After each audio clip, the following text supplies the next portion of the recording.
Prime Minister Narendra Modi on Sunday visited the construction site of the new Parliament building, which is expected to be completed in the second half of the next year. Modi spoke to people involved in the construction as he inspected the ongoing work, official sources said.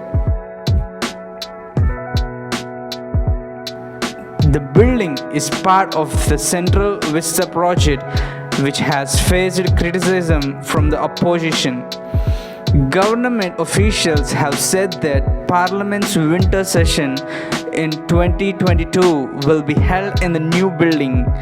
The new Parliament building will have an area of 64,500 square meters.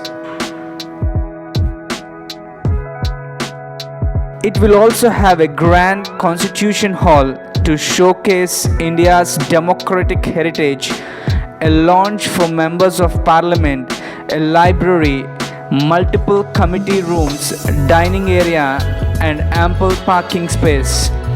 In the new building, the Lok Sabha chamber will have a seating capacity for 888 members, while the Rajya Sabha will have 384 seats for the members.